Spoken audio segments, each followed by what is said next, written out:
রাজধানীর চানখার পুলিশ শিক্ষার্থী আনাস সহ ৬ জনকে হত্যার ঘটনায় মানবতা বিরোধী অপরাধের মামলায় সাবেক ডিএমপি কমিশনার হাবিবুর রহমান সহ ৮ পুলিশ কর্মকর্তার বিরুদ্ধে দ্বিতীয় দিনের সাক্ষ্য গ্রহণ আজ।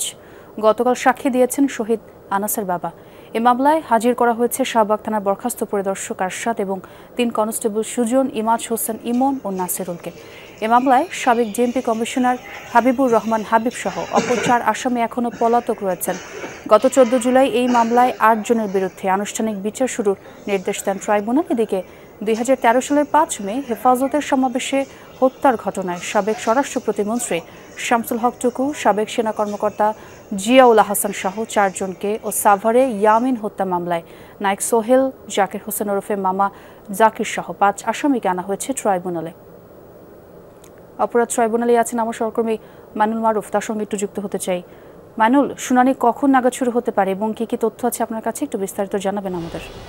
ছোঁয়া যেমনটা প্রতিদিনই হয়, আমরা দেখেছি যে 11:30টার পর শুনানি শুরু হয়, অর্থাৎ আজকেও কিন্তু 11:30টার পরেই সাক্ষ্য গ্রহণ শুরু হতে পারে। এবং আজও কিন্তু দেখেছি যে গতকাল যেমন সাক্ষ্য দিয়েছেন একজন শহীদ পরিবারে বা শহীদ আনাসের বাবা, আজও কিন্তু কোনো শহীদ পরিবারের সদস্যই কিন্তু আজও সাক্ষ্য দিতে পারেন, এমনটা কিন্তু প্রসিকিউশন থেকে জানানো হয়েছে। পাশাপাশি আমরা দেখি যে গতকাল কিন্তু সূচনা বক্তব্য ছিল, যে সূচনা বক্তব্যে চিফ প্রসিকিউটর তাজুল ইসলাম কিন্তু তুলে ধরেন ঘটনার প্রেক্ষাপট এবং সেখানে কিন্তু উঠে আসে শেখ হাসিনার সাথে ঢাকা বিশ্ববিদ্যালয়ের সাবেক ভিসি মাকসুদ কামালের একটি ফোনের কথোপকথন। এবং সেখানে কিন্তু আমরা দেখছি যে বিষয়গুলো তুলে ধরেছেন, যে শিক্ষার্থীদের উপরে হামলার ঘটনায় শেখ হাসিনার সম্পৃক্ততা এবং ভিসি হিসেবে যিনি ছিলেন তিনি যে ধরনের ভূমিকার কথা বলেছিলেন সেগুলো কিন্তু কালকে আলোচিত হয়েছে বেশ। এবং তখন কিন্তু আমরা দেখেছি যে শেখ হাসিনা সরাসরি শিক্ষার্থীদেরকে যে বিরুদ্ধে কী ব্যবস্থা নেওয়া হবে যদি এই আন্দোলন দমন হয়, এই ধরনের যে একটি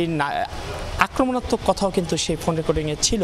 এবং এর মধ্য দিয়ে কিন্তু কালকে এই সকল বিষয় কিন্তু সূচনা বক্তব্যে উঠে এসেছিল। পরে কিন্তু আর সাক্ষ্য গ্রহণ হয় এবং সাক্ষ্য গ্রহণের পর কিন্তু আজকের দিনটি পরবর্তী সাক্ষ্য গ্রহণের জন্য নির্ধারণ করা হয়। এবং এই অনুযায়ী আজও কিন্তু কোনো শহীদ পরিবারের, বিশেষ করে চানখারপুলে যে ৬ জন শহীদ হয়েছিলেন তাদেরই কোনো এক শহীদ পরিবার হয়তো সদস্য আজ সাক্ষ্য দিতে পারেন। এবং কাল কিন্তু শহীদ আনাসের সেই চিঠির কথা উঠেছিল, যেখানে আনাস নিজেকে আর আটকে রাখতে পারেননি বলে বাসাকে না জানিয়েই একটি চিঠি লিখে তার মায়ের কাছে চলে এসেছিল আন্দোলনে এবং পরবর্তীতে আনাস শহীদ হন।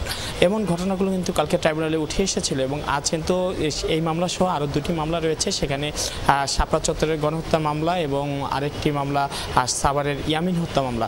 এই 2টি মামলার আসামিকেও কিন্তু আজকে ট্রাইব্যুনালে আনা হয়েছে। মাইনুল, অনেক ধন্যবাদ যোগ দেওয়ার জন্য।